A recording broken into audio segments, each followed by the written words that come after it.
নমস্কার বন্ধুরা, আপনারা দেখছেন কুকিং হাউস অফ অনিমা। আজকে একটা বাটা মাছের রেসিপি তোমাদের সাথে শেয়ার করব। তার জন্য দেখো, এখানে বাটা মাছগুলো আমি সব নুন হলুদ মাখিয়ে রেখেছি। একটা সরপুঁটিও রয়েছে এখানে। এবার বাটা মাছের জন্য যা যা লাগবে সেগুলো আমি রেডি করে নিচ্ছি। এখানে কড়াই বসিয়ে দিয়েছি। কড়াইতে আমি সর্ষের তেল দিয়ে দিয়েছি। আমি একটু নুন দিয়ে দিলাম।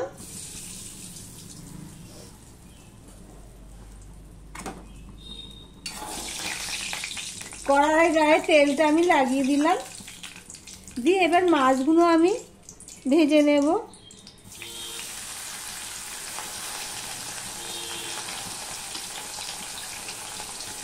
আমি দুটো মাছ করে ভাজবো।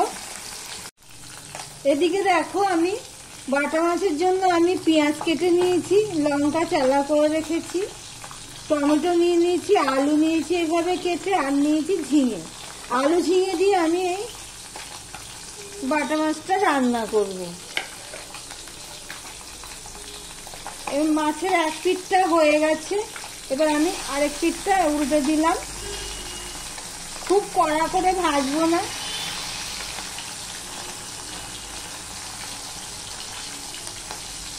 বাটা মাছ বেশি কড়া করে ভাজলে ভালো লাগে না। ভিডিওটি যারা দেখছো একটা লাইক করে দিও চট করে, আর ভিডিওটি কন্টিনিউ করার অনুরোধ রইল।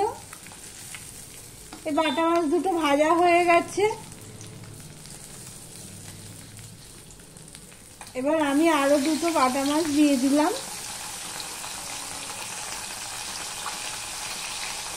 যে এই দুটো বাটা মাছ আমার তেলটা সরে গেছে, তুলে নিচ্ছি।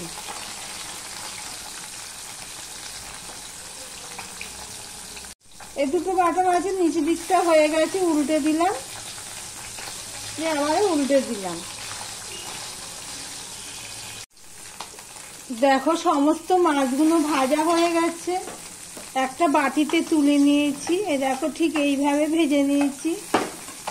আর তিনটে রয়েছে, সেগুলো আমি তুলে নেব।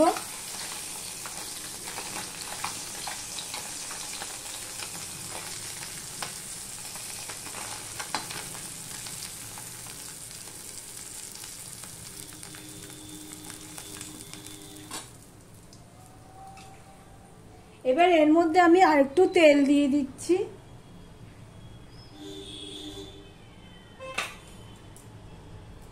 দেখো, তেলটা হয়ে গেছে। আমি অল্প একটু পাঁচফোড়ন দিয়ে দিলাম। ভিডিওটি স্কিপ না করে পুরোটা দেখার অনুরোধ রইল। আর আমার ভিডিওটি যদি ভালো লেগে থাকে তাহলে লাইক কমেন্ট শেয়ার করে দিও। আর যারা নতুন এসেছে আমার চ্যানেলে তাদেরকে বলবো চ্যানেলটি সাবস্ক্রাইব করে পাশে থাকতে। এবারে দেখো, পেঁয়াজ পাঁচফোড়নটা হয়ে গেলে আমি এক মুঠ পেঁয়াজ সেটা আমি দিয়ে দিলাম।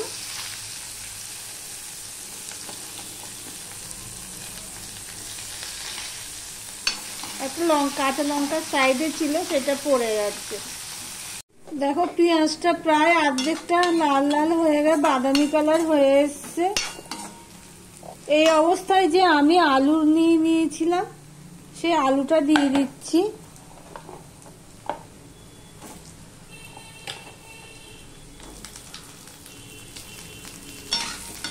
আলুর সাথে আমি একটুখানি নুন দিয়ে দিলাম,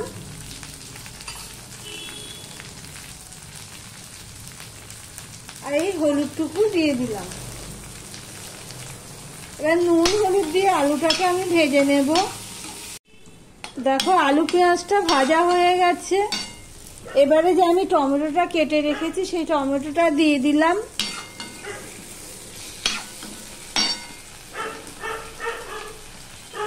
এদিকে দেখো, এক চামচের একটু বেশি হলো ধনের গুঁড়ো নিয়েছি, হাফ চামচ জিরের গুঁড়ো, হাফ চামচের একটু কম লঙ্কার গুঁড়ো, আর নিয়েছি হলুদ একটুখানি। আগে হলুদ দিয়েছি, সেই জন্য অল্প একটু হলুদ নিয়েছি। এবার হলুদটাও দিয়ে দিলাম।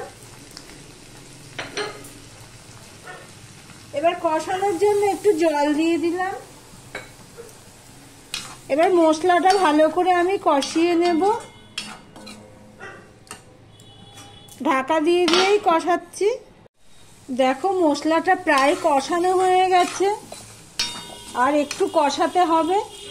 এই সময় আমি এখানে ঝিঙেগুলো কেটে রেখেছি দেখো, আর 4টে কাঁচা লঙ্কা চিড়ে নিয়েছি। ঝিঙেগুলো আমি ঠিক এইভাবে কেটে নিয়েছি, দিয়ে এবারে আমি এগুলো দিয়ে দিলাম। এবার ঝিঙের সাথে সম্পূর্ণটা মিশিয়ে নিয়ে আমি আবারও ভালো করে কষিয়ে নেব। ঝিঙেটাও একটু কষানো হবে।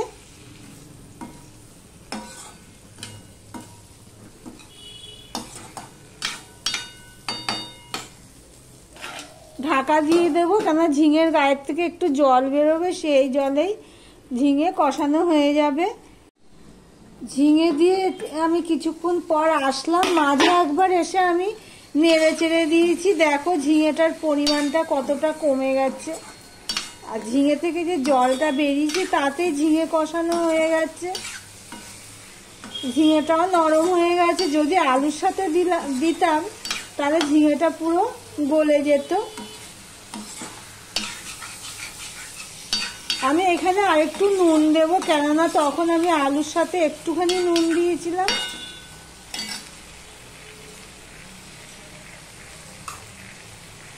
আমি স্বাদ অনুযায়ী নুন দিয়ে দিলাম, নাহলে ঝিঙেটা খেতে ভালো লাগবে না নুন না ঢুকলে। নুন দিয়ে আমি আরো একটু কষিয়ে নেব। নুন দিয়ে আমার কষানো হয়ে গেছে। এবারে আমি জল দিয়ে দিচ্ছি। দেখো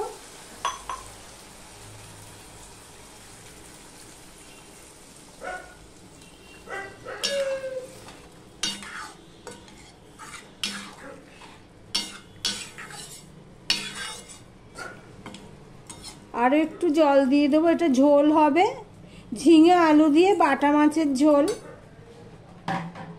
এবার ঝোলটা ফোটার জন্য অপেক্ষা করব। ঝোলটা তাড়াতাড়ি ফোটে সেজন্য আমি ঢাকা দিয়ে দিয়েছি। জল দেওয়ার পরে দেখো ঝোলটা ফুটে উঠেছে।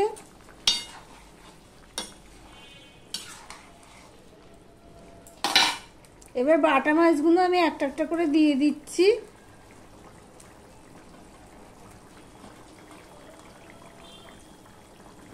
বাটা মাছগুলো এক একটা এক এক সাইজ। বাটা মাছের সাথে দেখো একটা সরপুঁটি দিয়ে দিয়েছে ছিল।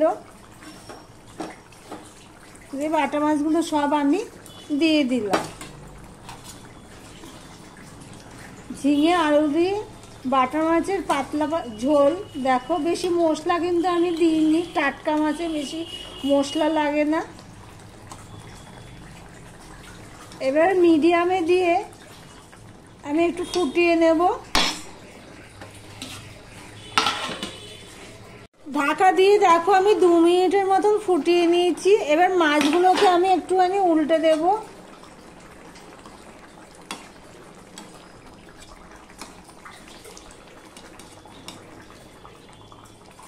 একদম ভর্তি হয়ে গেছে, এর থেকে আর বেশি ঝোল দেওয়া যাবে না।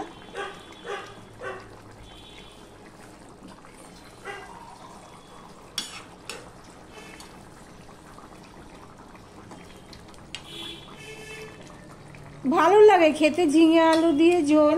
এর মধ্যে যদি ডাঁটাও দেওয়া যায়, সে সাদা সাদা ডাঁটাগুলো হয় না, সে ডাঁটাগুলো দিলেও ভালো লাগে। দিয়ে আবার আমি 3 মিনিটের মতন ফুটিয়ে নেব, ঢাকা দিয়ে ফুটিয়ে নেব। আমি 3 মিনিটের মতন ফুটিয়ে নিয়ে গ্যাসটা অফ করে দিয়েছি।